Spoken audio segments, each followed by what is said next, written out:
Assalamualaikum warahmatullahi wabarakatuh. Halo semua, kembali lagi dengan saya Elga Femilia. Pada kesempatan kali ini, saya akan berbicara mengenai perdagangan internasional dan nilai kurs terhadap pertumbuhan ekonomi di Indonesia.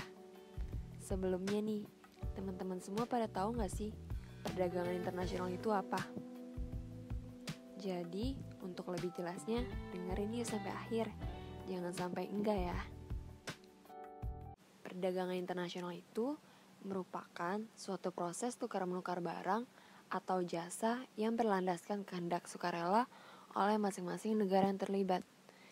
Perdagangan internasional ini gak bakal terjadi loh kalau tidak adanya faktor pemicunya. Pemicu adanya konsep perdagangan internasional ini ialah tidak semua negara mampu memenuhi kebutuhannya sendiri. Karena kebutuhan domestik yang mendesak memungkinkan suatu negara menjalin suatu kerjasama di bidang perdagangan untuk saling mencukupi kebutuhan masing-masing dari negaranya.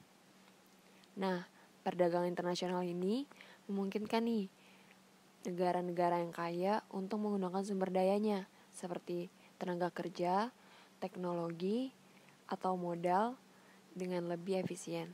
Sementara negara lain bisa jadi yang diberkahi dengan sumber daya alam yang melimpah, namun tidak bisa mengolahnya. Jika suatu negara tidak dapat secara efisien memproduksi suatu barang, negara tersebut dapat memperolehnya dengan berdagang dengan negara lain yang dapat memproduksinya, alias yang biasa kita kenal sebagai impor.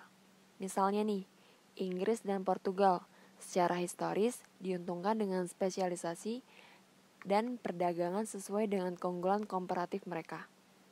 Portugal memiliki banyak kebun anggur dan dapat membuat anggur dengan biaya rendah.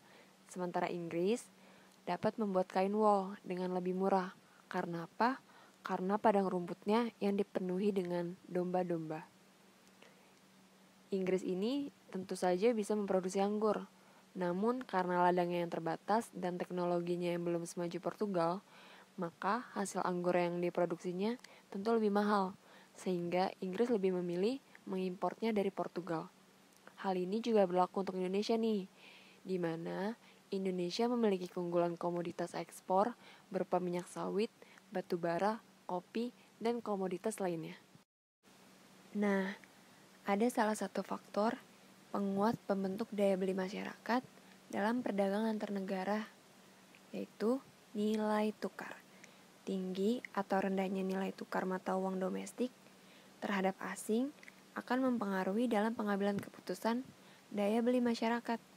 Berdasarkan konsep perdagangan internasional, setiap negara yang tergabung di dalamnya harus menyamakan dulu nih sistem moneternya, yaitu alat pembayarannya. Dalam melakukan transaksi perdagangan, digunakanlah kurs valuta asing.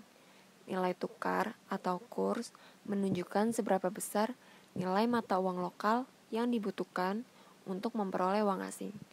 Kenaikan nilai tukar mata uang dalam negeri disebut dengan apresiasi, sedangkan penurunan nilai tukar uang dalam negeri disebut depresiasi. Nilai tukar ini memainkan peran sentral loh dalam perdagangan internasional, karena memungkinkan untuk melakukan perbandingan harga barang dan jasa yang diproduksi di berbagai negara.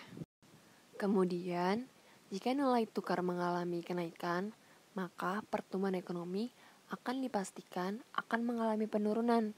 Sebagai negara yang menerapkan sistem pasar bebas, menyebabkan pertumbuhan ekonomi Indonesia itu sangat dipengaruhi oleh kinerja dari perdagangan internasional.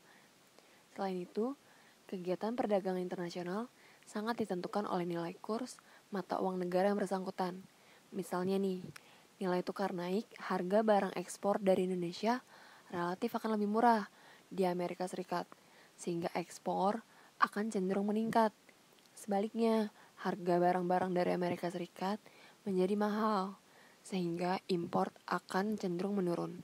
Dengan demikian, penurunan nilai kurs mata uang sendiri ini akan cenderung mempengaruhi kinerja perdagangan dan pertumbuhan ekonomi suatu negara.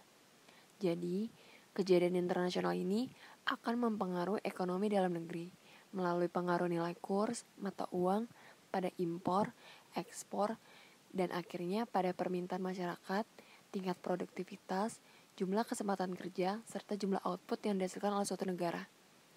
Maka, semakin tinggi jumlah output yang dihasilkan oleh suatu negara dalam periode tertentu akan mengakibatkan pertumbuhan ekonomi negara tersebut akan naik, begitupun sebaliknya.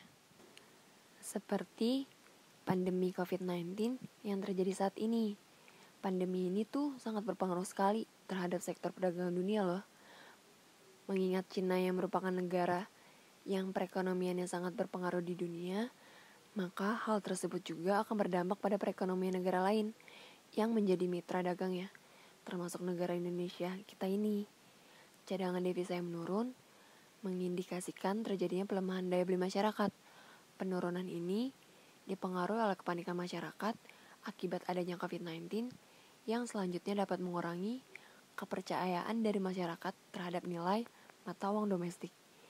Nilai tukar rupiah ini juga turut berpengaruh terhadap cadangan devisa.